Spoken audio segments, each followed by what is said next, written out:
My name is Jeff Green. I'm a GP, but I also am one of the tutors at Taruna. And what we're trying to do in this series of DVDs is put things into teaching aids. So this is, in a way, a sort of lecture for the camera. So the subject of today's talk is fourfoldness. Terrible, dry title, yeah, but hopefully by the end of it, it won't. And I've gone to the Billy Connolly tartan look. This is as close as I've ever been able to get to a kind of picture of fourfoldness, because it's a very dynamic model. I talked in other DVDs about the threefold, which is very structural, very pictorial. You know, you've got an eagle, you've got a lion, you've got a walrus. But this is really much more about energies. It's kind of like this film Inception, you know, where you've got these four different stories going on at the same time, and you have to actually think in different ways. They're all kind of connected, but there's different time realities on different levels. So it's a very dynamic picture. And it has, unfortunately, some of the most terrible names I've ever come across. So Steiner sort of put this together, would be back in the early 19th century, and he used terms out of the Theosophical movement, which now sound incredibly dated, but let's stick with them, all right? So this lower body, which I'm going to characterise in blue, is the physical body. So there's no problem with that one. But when we come up to this next level, which is what I'm characterising in green, he used the term the etheric. Now that's already weird. People think about ether and, yeah, kind of weird hippie type concepts. But that's nothing till we get to this one, the red one, which he's called the astral body. So people are very suspect as soon as they hear that. That sounds all like astral projection and astral travelling. And even the top one, the yellow one, which he called the ego, again, it's a really difficult term because it's come to have a meaning within society. You know, people talk about being egotistic or egocentric, which is entirely not what Steiner was talking about. But anyway, that's what we're going to stick with. We're going to stick with these terms, but just understand that they're not perfect and that they are, in a way, they're in need of replacement. Okay, but that's what we'll stick with, because that's the nomenclature. Now, as I say, I've struggled with trying to get a picture of this in terms of dynamics, because I always think in pictorial terms. And then finally I discovered that someone had already done it for me. Yeah. Actually, Frank Baum, who's the guy who wrote, The Wizard of Oz, was a theosophist. And when he put together these four characters and the whole sort of journey down the yellow brick road, he was actually, in a pictorial way, trying to describe what I'm going to do in terms of a scientific, medical way. That, the Tin Man is actually representing the physical body, that part of us which is solid, we can see it, we can measure it, we can weigh it, yeah? The part that doctors love. But then when he put together the Scarecrow, this man made of straw, made of plant material, he was talking about this second level. And in modern paradigms, we don't have a concept. It's almost like the thing that defines modern medicine is that it is devoid of a paradigm around the life body. And every other form of medicine has it. Maori medicine, Chinese medicine, Japanese medicine have these concepts of the chi or the moriori or the ki, this idea that there is a flowing system of forces which are very active in the plants and very active in the water, but also are active in the human body. So we can't talk about that. And when I'm talking to patients about that sort of thing, I have to use phrases I make up, like, your forces of regeneration, yeah, or your healing forces. And they get what I'm talking about, but I don't have a paradigm out of modern medicine that I can use. And then when he talks about the cowardly lion, he's talking about the forces that we see, particularly in the animal world. And this idea is that we have inside us what Steiner calls the astral body, but it's really another whole energy level on top of the life body. And it's got very different characteristics. It actually has a much more beast-like feeling and can be quite powerful and sometimes destructive. Whereas we think about this life body as much more upbuilding and growing, there's almost like an antagonistic relationship between these two. They're always fighting. One trying to rebuild it, one trying to take it down. And then finally, with Toto and friends, we have the ego. And this is the idea that there is something in the human being that is also a quantum leap up from the animal nature, that there is something which is inherently human. And this is a thing I really want to talk about in this talk because it's an area of great dispute. And so I want to go to, in a way, what's the modern paradigm. In the world today, it's almost become a sort of subconscious dogma that all of this is absolute nonsense. This idea, this is all way too fuzzy-wuzzy. That actually, if we move to a kind of modern way of looking at where evolution came from and what we are made of, that it's almost like only to do with quantity. This is a kind of quantitative model that, you know, this kind of simplified picture of evolution was that initially it was this great big chemical soup and there were, you know, hydrogen atoms bombing around and eventually they started linking up with carbon atoms and you're sort of slowly moving up this line. And the carbon atoms got more and more complicated until eventually they joined up and they became amino acids. And now these amino acids are a couple more thousands of millions of years. The amino acids start linking up together and somehow you've got proteins. And now the proteins are getting really, really complicated and you're getting a sort of membrane around a group and you're getting cells. And suddenly this soup has become life. There are now organisms in this proteaceous mix. And these organisms become complicated, almost like plant-like substances. And they even develop this ability through DNA to reproduce themselves. So you're getting sort of growth. And this is all just happening because there's more time, more evolution. Finally, they start linking together so well that you actually get male and female types. And they're now sharing and changing their DNA. And suddenly you've got these primitive animal forms. And these primitive animal forms now start coming out of the soup and start somehow being able to breathe oxygen. And now you've got a complicated, and they're forming individual organs that function in this greater organisation so that it can start moving around.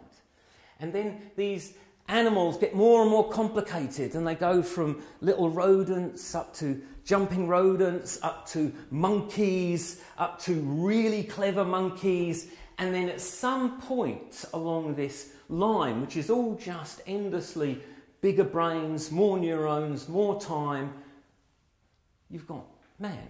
Yeah, you've got the kind of Neanderthal or the early hominids. And this line keeps going up and we're slowly evolving. And finally, according to my daughter, you finally come to the absolute zenith of evolution. Yeah? Finally, you reach Ryan Gosling. Yeah? So you've got this kind of line that started with a hydrogen atom and finishes with Ryan Gosling. So this is, in a way, the modern view. And it's a view based entirely on a quantitative thing. This view, which seems all kind of quaint and antiquated, is a qualitative model.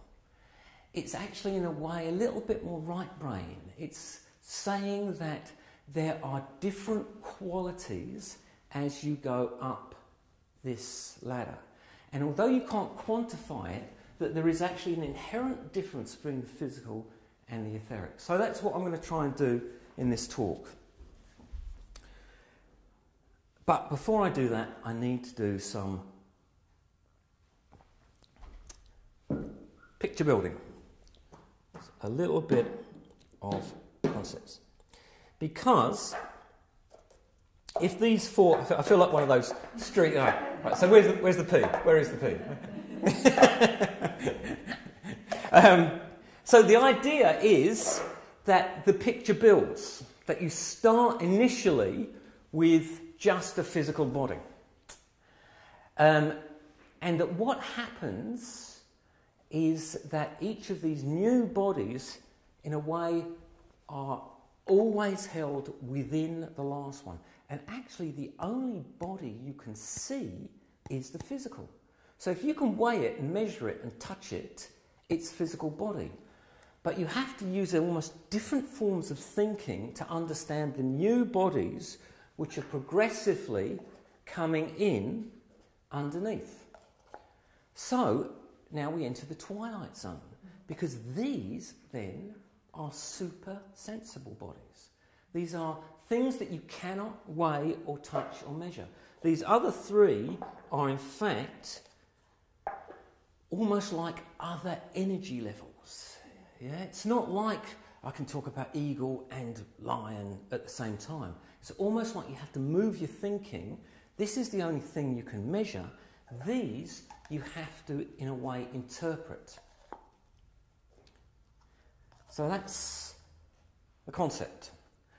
And that's a really important thing, so that when you move from the physical, the stones, to the plant, which has this other body in, it's not on top of, it's as well as. Yeah? You have this other body working within it. And that becomes increasingly important when we get to this point where we go from animal to human. Because it all gets very muzzy around here, but what's a very contemporary issue is what is human, what is animal? Is there actually a difference? Because in a way, on this model, there isn't. It's only a kind of shades of grey. You sort of, yeah, where do you choose the line? This model says there is a distinct quantum shift when you move from this level to that level. Okay, so that will come in later on. But what I want to do, instead of just doing all of the abstract things, is to look at it a little bit more practically. Because although I've said this is a silly model, it is actually almost structurally true. If you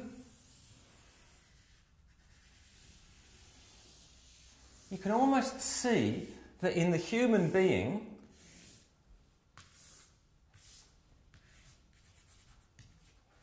that this becomes more true as you go up the ladder. You know, if you start, and I'm heading over here now, if you start at the bottom of the physical body, this is mechanical.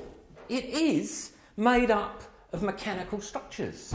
You know, you can replace knees, you can replace hips, because they are machines. They are physical things. You look at this, it's a beautiful suspension bridge, yeah, with the suspension arch, and this is one of the densest parts. This is all physical. This is where the laws of mechanics are true. And even as you go up and you get to the hip, even the hip it's a beautiful ball and socket joint, yeah, which works just like you would changing a gear.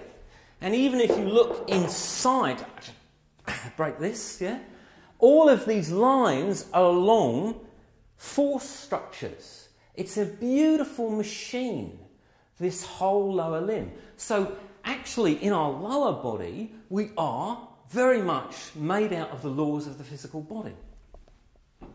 But then when you go a little bit higher, so this is now the spine, which is attached to this hip, yeah, you start getting into this, the joints become very different.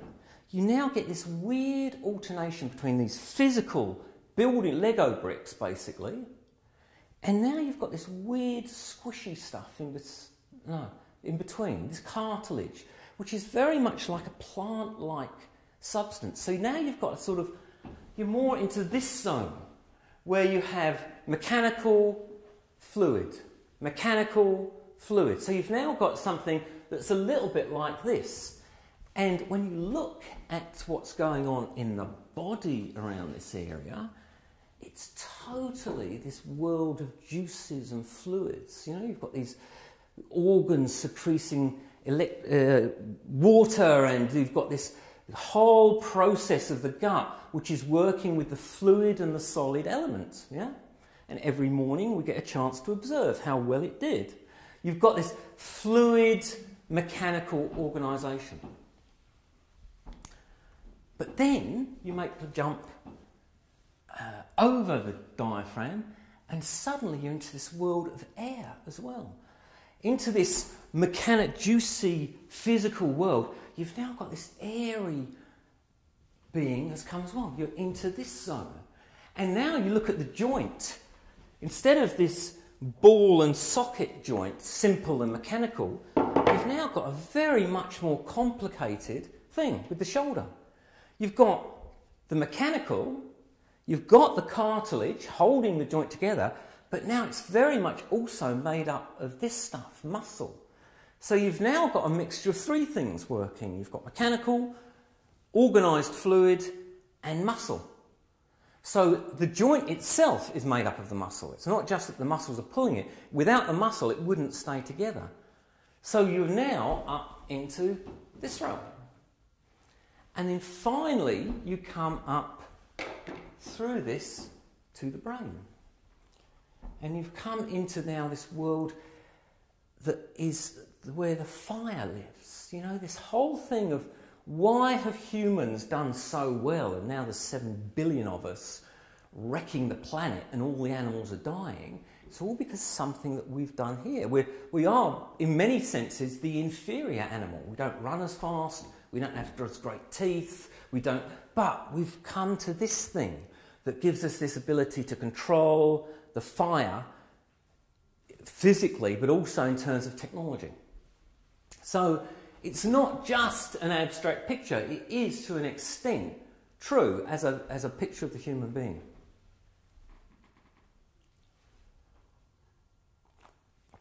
Now, before I go into the phenomenology, I just want to talk a little bit about this as a doctor using it as... Sorry, Ryan, you're done, all right? You have to look at it also as a doctor, it's not just an abstract idea. It can be really useful in the way you approach things. Sometimes because it's a holistic model, so it brings things within the human being together. Whereas what tends to happen is that if you've got a problem with an emotional, you send them off to the psychologist in that department. If they've got a problem with their hip joint, you send them off to the orthopaedic. But here you've got an attempt to bring these different ideas together. But the ability to differentiate because of the different levels actually gives you almost like a triage technique, a technique to think, so where actually is this problem? Is this really physical as well as emotional? And what I've done sometimes is do an entire course on child development, looking at what you would all consider child developmental problems, but on different levels. So that you could look at maybe Down syndrome as a problem that lives very much within the physical body. There's all kinds of problems as a consequence, but in a way the essential problem is there. You could look at a condition like ADHD, the hyperactivity thing, as actually a problem in the end that's living in the life body. There's something wrong, and that's why it kind of comes at about 7 years onwards. You could look at something like Asperger's, this kind of geeky problem where people don't find it easy to communicate with other people, and it's actually living in the astral body. And you can look at something like autism, and I'm talking here about profound autism the developmental, as a problem living in the ego. So you can see it that way as so it can be useful as a triage tool as well. Okay, but now some phenomenology.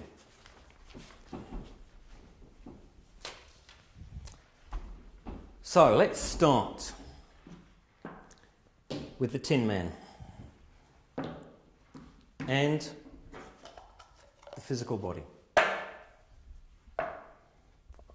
Here's some examples I prepared earlier. So, what are the qualities? What does it bring into the room when I physical body? What are the selling points of a physical body? Why do you need one? Any suggestions?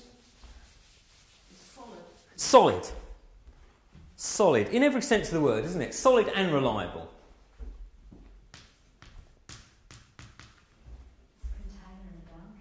It's got clear boundaries, exactly. You absolutely know where it starts and where it stops. It has weight. So it has this relationship to gravity. It has, let's say, a gravity body.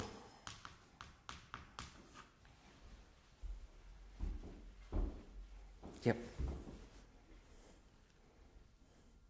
Not doing much. Yeah. Yeah, thank God, yeah? Wouldn't it be terrible if you woke up in the morning and you found that your bones and the left were... They decided to all head north for a while. Yeah, so we very much rely on the skeleton system that it doesn't do much. It makes, yeah. So it's solid, but and static. Yeah. Anything else we can say? Probably most of it, isn't it?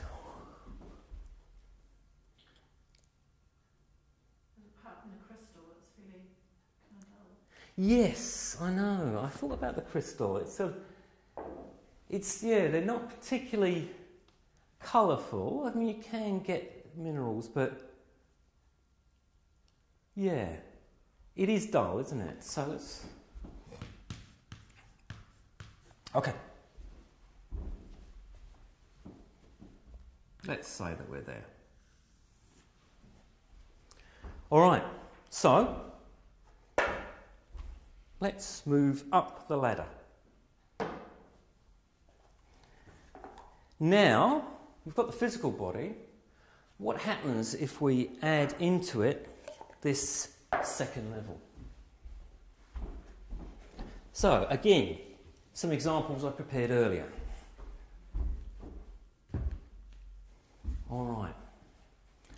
So, what has this brought into the room? Okay, this is all like it keeps going on and on about. It's not that we're now looking at this. What we're looking at now is this and this. Yeah? We wouldn't be able to see it if it didn't have the components of that. But now I'm suggesting that we've made a quantum leap. So what is new in the room? It reaches up. Reaches up? Yeah. So say more about that. You mean like as opposed to this gravity thing, this is all down. So you could almost say we've got a levity body. Yeah, so, I mean, that's not a very common sort of idea, but yeah, okay, it reaches up. In fact, again, another example I prepared earlier. Aki once looked like that. So somehow it's opposed the forces of gravity, and now this leaf is up here where it was down there. Yeah. What else is it bringing into the room? Something does it exist in sort of time? Yeah, exactly. So the fact that it once looked like that, and now it looks like that, you've now got to almost bring in a whole nother level of time awareness. I mean, if we left this, came back to this lecture in 10 years' time, would look pretty much the same, wouldn't it? But this one, yeah, so exactly, we've got not only a levity body, but we've also got a time body. Also got colour. Yeah, and there's this kind of colour. In fact, it's colour, and it's also, isn't it? It's texture, somehow different in terms of, Shininess. and it will change. Sorry, what was that? Shininess. Yeah. So where are we going with that? Colour, shininess. Well, it's also a little bit like those two plants. You know, they're both plants, but they're quite differentiated within it. They express it quite differently. Yeah. And we've got examples of rocks that do express it, but not to the extreme. Yeah. So it's alive. Yeah, it's alive, and that is such a hard thing to categorise, isn't it? Because what do we mean? Because clearly it's alive, isn't it? Because if we came back and I hadn't watered it in 10 years, it would now not be alive, it would be dead. In fact, it would have gone pretty much from this combo to that one. Again, it would have gone back to that. So whatever's in here, which we're describing as alive, needs to be taken care of. Otherwise, it will stop being there. So it's alive. But what does that mean? It's not in that picture of that endless progression. It doesn't have fixed boundaries, it will grow. Yes. So we've got life and this idea of growth, which is somehow part of it. And the other thing people were saying, there's these different, not personalities, but there's different forms. So it has, you've got the spring onion form versus the aki form.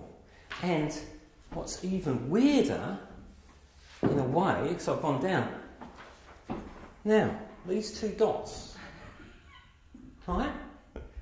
One of them is a seed, and one of them is a small stone. Yeah? So, they're pretty much indistinguishable, aren't they? One of them is a seed, one of them is a small stone. Now, if I take both of them, put them in soil, water them, inside one of these is an entire world. You don't know what it is yet. You have to wait.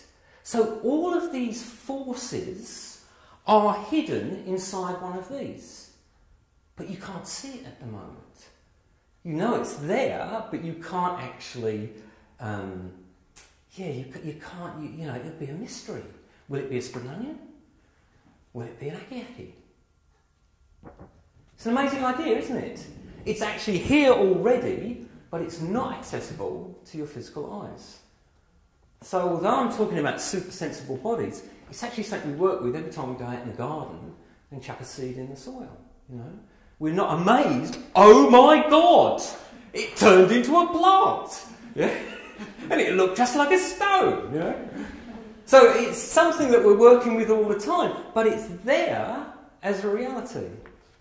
So, now, I'm a bit of a keen gardener, and I'm going to make an aki fence, and I'm going to, what I tend to do is just trim the bottom ones so they get a bit higher. Okay? No one's got any problems with that? Cool.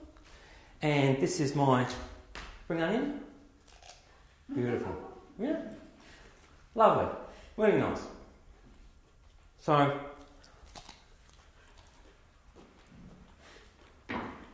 I could turn this into a cooking program, couldn't I? Could do it. Lovely, you've got to get a bit of this stuff, it's gorgeous. You want to chuck some, got some pepper?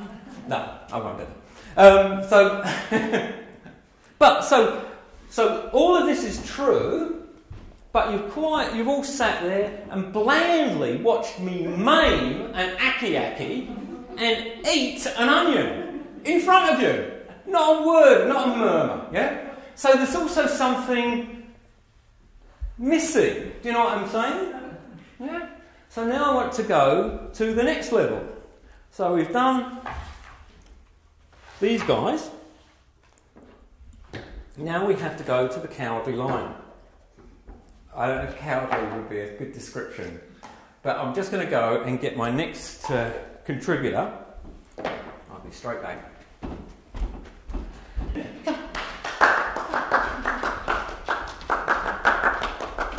Good dog. There you go. There you go. Sit down. Sit down. Good dog. There you go. All right. I was saying, actually looks very much like that.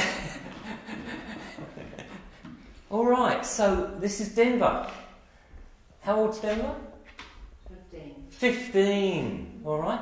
Now you can already tell something. You could already see that, couldn't you? It's an old dog. So in terms of the etheric body, you can see that's already there. This would if I brought a puppy in, that would be a very different feeling. Sit down, boy. Good dog. Here you go. So what's new in the room now? What's the difference between the aki-aki? Right, one problem is the aki-aki has politely stayed in the same place. And here you go. Yeah? So what's new in the room? What is new? I've now introduced a new body. Yeah? I've gone from that, and now it's become this. It's movement. Movements. Big time. Food balls. I don't know about his balls, are they? So we've got movement.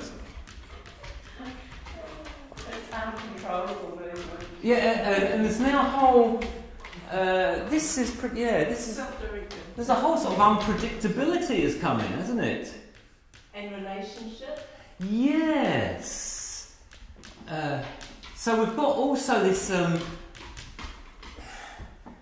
You've got relationship. How can we say that? There's kind of not personality. Well, let's just say relationship. Okay. I can't think of it, but so there's something. Yeah. Hello. And there's noise. There's noise. Noise. Yes, that's right. It's a solid. Well, relationship, noise. Interaction. Yeah, this is what I'm trying to go with the interaction. There's something social, isn't there? Yeah, so it's social. I mean, obviously that's not going to be so true of a snail or a... But yeah, there's almost like personality, isn't there? There's something, and yeah, that's right. What else? Because of course this is just one of many possible examples. He's painting. So he's breathing. Yeah, so there's actually... It's a bit smelly. I discuss it with the owner. I don't know what that is. It's not my dog, right? Smelly, yeah, so it's noisy, smelly. We're giving you a bad rap here, Denver, aren't we? Sounds like a teenage neighbour, doesn't it? So it's noisy, smelly, he interacts, he moves around. And that moving around, in a way, what the aki-aki needs to access through this root system, he has somehow internalised and he can take it with him. So there's this kind of independence has been hard won in terms of forming organs. There's a whole organ reality. Yeah. What else? Now apparently it's deaf and... So I'm sure Denver, you've done your time, haven't you? I'm sure he's bred a few good litters, yeah? And he's probably had quite a life. And so he's a good dog. He's got an owner, yeah? In fact, the owner has a licence and he wears his licences with pride. Yeah, so this is a dog he's owned, he's been bred, and he's 15. And one day he may well, sadly, get too arthritic, maybe, start getting ill, and he may have to get put down. Yeah? And that's what happens with dogs, isn't it? And that's a pet. So, but what I think is his legs are actually a bit too long. So what I'm going to do is just shorten them to here. Yeah? So I'm just going to take one, and I may actually then eat it in front of you.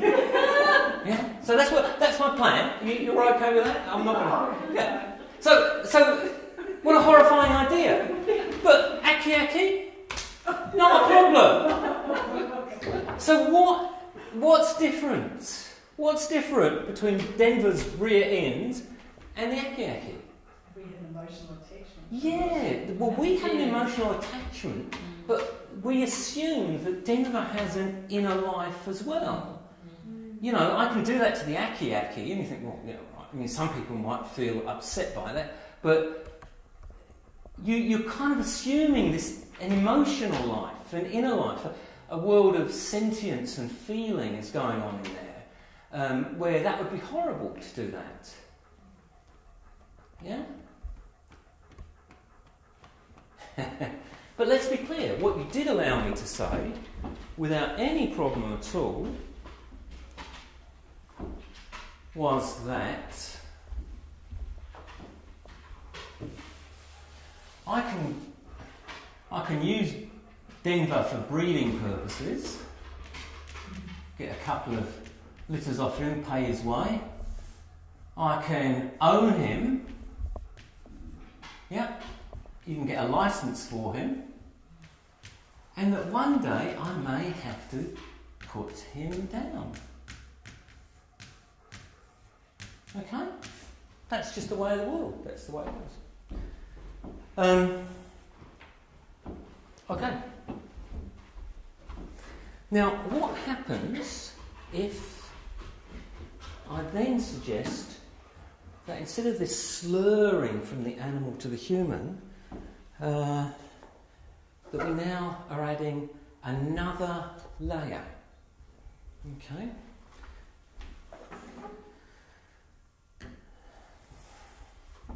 Now, I am a man of considerable property, a man of considerable substance. I own not only land, which I do, and a garden, which I take care of, and a pet, which I love, but I also have a wife. Yeah? And this wife I have bred 3 times. Very expensive, it's cost me an awful lot of money. I did also get a license for her. I've got a license, got a name on it. Yeah? So she's been great, she's been really good. But she is getting a little bit older, a little bit cranky at times, and I may eventually have to put her down. I will take no joy in it whatsoever. I want to be clear about that.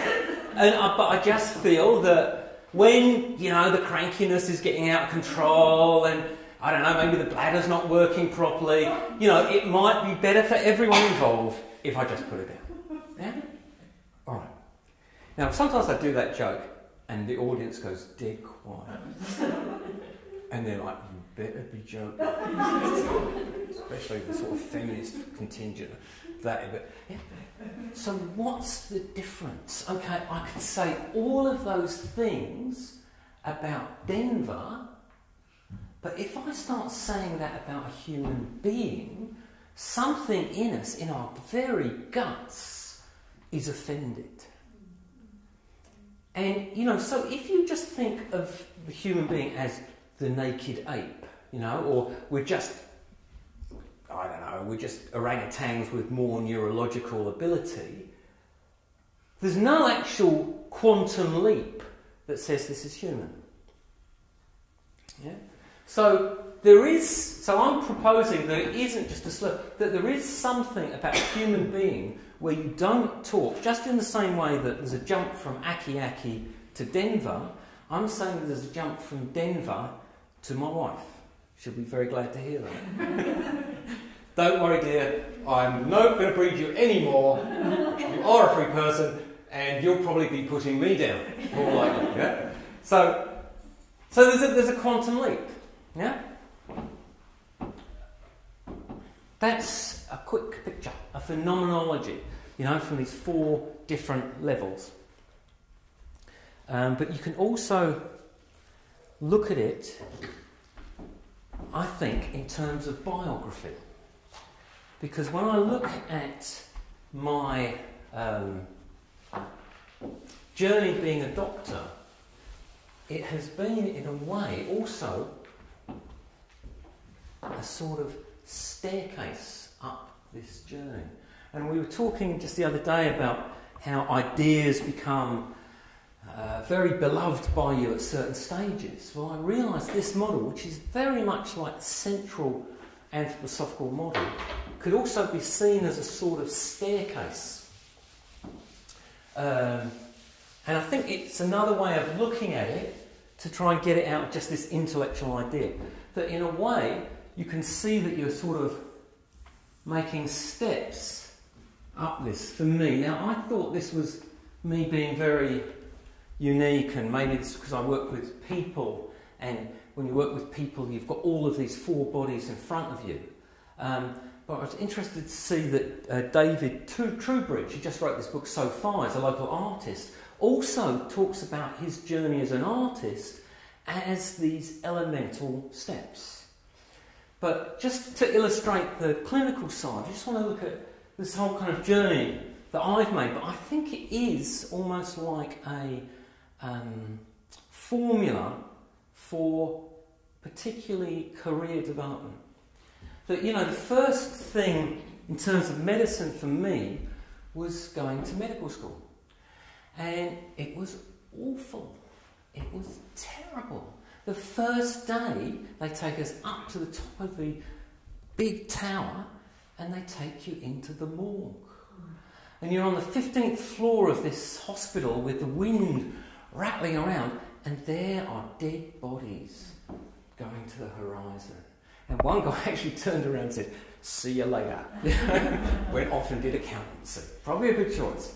Yeah? But so the first training was all about dead things. It was about facts. It was about the origins and insertions of muscles. It was about the naming of parts. It was about the memorising of formulas.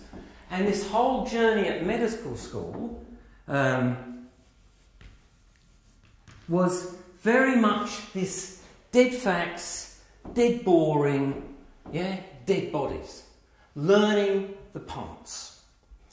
And then slowly you started learning about the facts around clinical things, but it was still the facts.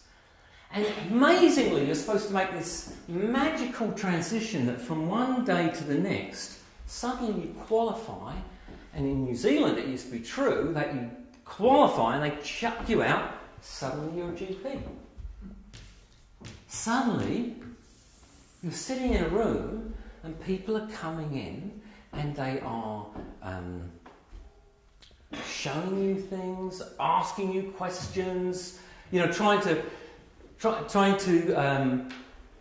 get answers to all kinds of different things. And this is an unusual stage. This is a stage, this became my absolute Bible, an atlas of common diseases, because this is this sort of stuff. All of the common things you see. And this is a journey really into tissue and time and tides. Yeah? This is a time where the nurse says, "Oh, Jeff, can you just come and have a look at this wound?" And you're like, yeah? And you're showing you an ulcer. What do you think we should do? Dress it? Yeah, I know, but dry or wet? What do you normally do? Yeah? So you're doing this whole thing but you do, over time, learn a certain craft of tissue.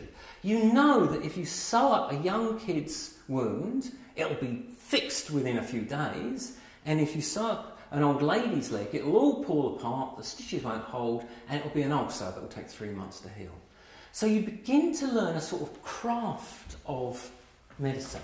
And as I say, it's in a way the craft stage, or the gardener stage.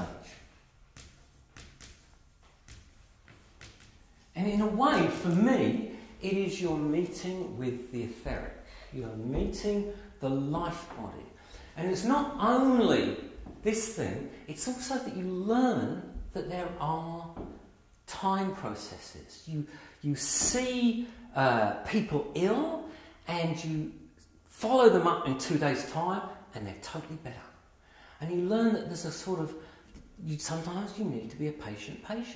That 80% of illnesses, actually, that a GP sees, and this is not made up, 80% of illnesses self-resolve. Yeah? The natural history of most disease is that it will, at the GP level, will self-resolve. But you also learn that there are tides in the affairs of man, that there are processes that people need to go through. Sometimes it needs to get worse before it gets better. So you have this craft stage. And during this stage, so you've got tissue, you've got time, but you've also got tonics. And this is the time as a young doctor, even though you wanted to do thoracotomies and, defib people and bring them back from the edge of death, actually what you do most of the time is sound like your grandmother. You sit there and you're saying to people, now you shouldn't drink, it's finger-wagging medicine that I call it. You really must cut down on the smoking, yes? You need to get to bed early and always wear a clean vest. You're sort of doing this tonic thing. You're telling people, in a way, you're preachy. You're telling them to do good things. And you're trying to, often what you give them is just something that's a tonic, because, as I say, 80% of the stuff's going to get better anyway. As Voltaire said, the art of medicine at this stage is keeping people entertained while they get better anyway. So this is what you're doing. You're giving people that. And for a while, this seems to work. You're a little bit zealous as a young doctor, and you're kind of you're trying to heal the world. You're trying to make everyone better. If they just stop smoking and they just stop drinking all that beer and they just stop putting on all that weight, they'd be really well. But then, and I think it must be different for different people, but I think it's about the 12 to 15 year stage, maybe earlier for some. You realise that actually that is not enough. You realise this sad and tragic thing that people actually seem to enjoy: sex, drugs and rock and roll. It's bizarre, I know it's unusual, but they seem to enjoy having unprotected sex with each other while drunk after a big party. There is this whole part of the humans, the SDR body is my other name for the astral body. You've got this whole other reality. People like that. It's not that they're being cajoled to drink more beer, they want to do it. So you realise that it's going to take more than that. But also, this is the stage where often people involved in health, doctors, nurses, therapists, start to burn out. And there's a kind of, because you actually start meeting, in my view, the real darkness of the astral body. You start meeting forces which won't be healed by being a good gardener. You start to meet death and disease. And a particularly disease. You start to meet diseases and it's almost like their personalities. You see a good person who's only eating BD, never taken an aspirin, always does her yoga, and still they get cancer. And it just doesn't seem fair. And you watch this progress of this cancer, and it's almost like a being that eats away at her, and it doesn't seem fair. It's like this bad things happen to good people sort of stage. So you get this, and sometimes disease like rheumatoid arthritis, you can see it raging through a person like a fire, and it's burning out their joints and eating them up. So you kind of encounter I'm going to call them beings, entities. You start to encounter the identity of illnesses. But you also meet other dark things. This, by the way, just to add, is the depressing part of the lecture, so just bear with me on this one. I'm aiming for redemption at the end, okay? But this is kind of, I think we should really almost have a seminar just around the burnt out healer, yeah, because it's a huge thing.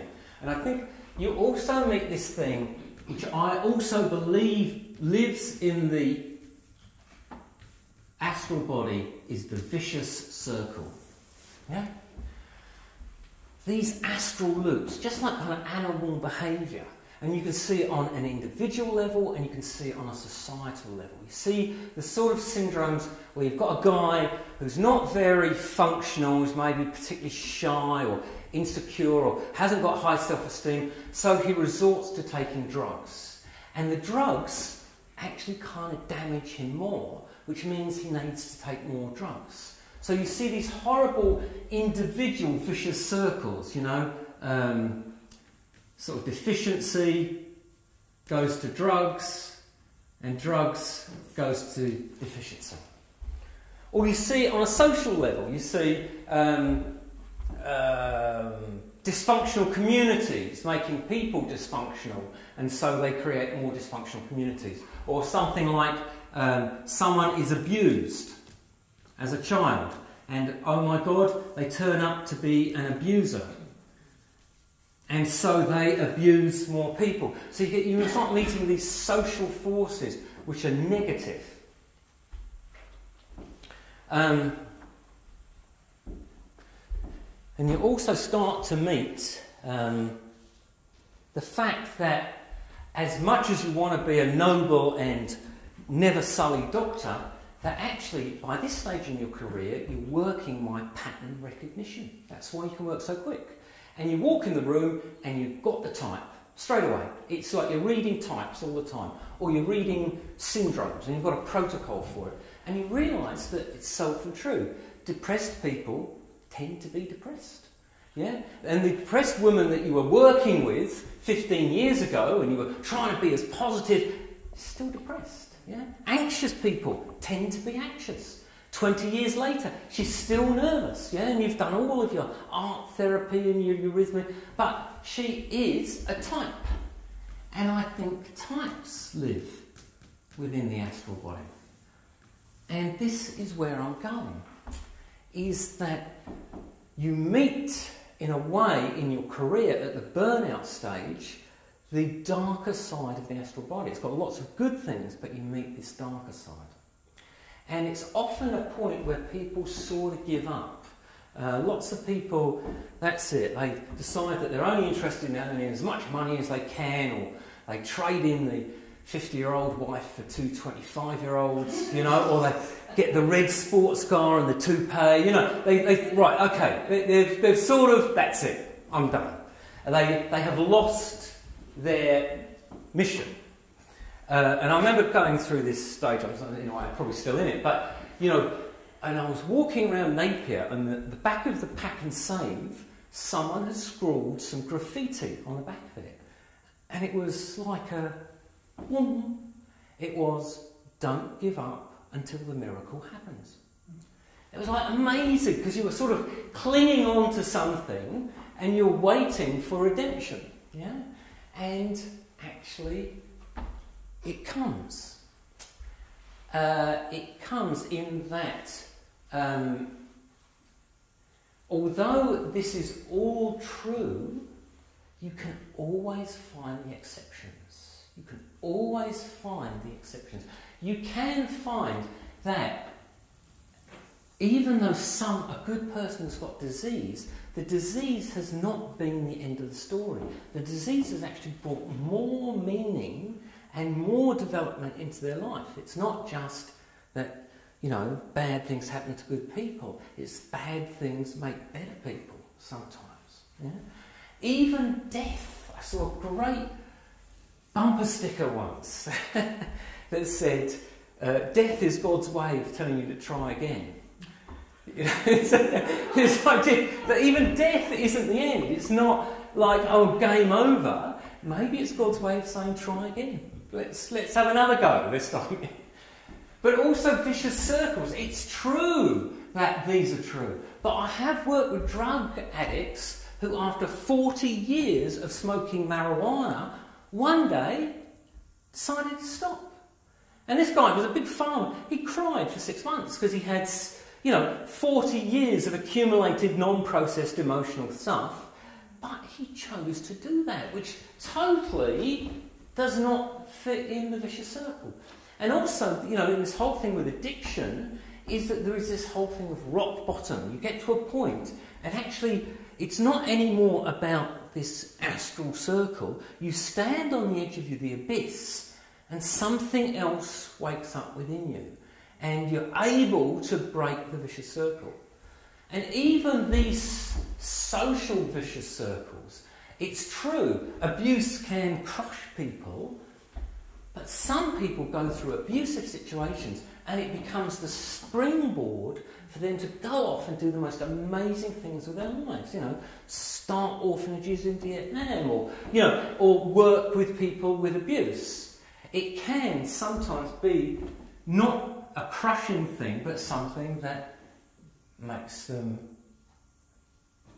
in a way, more human rather than less human. And this thing with types, when you get really into this pattern recognition, I remember once in the middle of this going to a doctor do, and I was with this doctor, and he was older than I was, a really lovely Hastings doctor, very old, and I was moaning, because it was in the winter, and that's really the hard yards of general practice, endless snotty kids, endless sore throats, and you're trying to appear empathetic, but actually this is the 12th sore throat, you see. I said, how do you cope with this? You've been doing it longer than I have. I said I saw about 12 sore throats today. He goes, no, really? I never see sore throats. I said, really? What? It's great. He's found some way of triaging out the sore throats. Maybe the nurse sees them. I said, so what do you do? He says, yeah, no, I never see sore throats. And he said it without any sort of pretentiousness. He says, no, sometimes my patients have sore throats, but I never see sore throats. And I thought about that. It was an odd thing to say. And then in years since, I've realised this was like a Yoda type statement. This was like a Zen master sitting next to me. And it was years later that I read this quote from a doctor, Ivy Mackenzie. She said, the physician is concerned, unlike the naturalist, with a single organism, the human subject, striving to preserve its identity in adverse circumstances.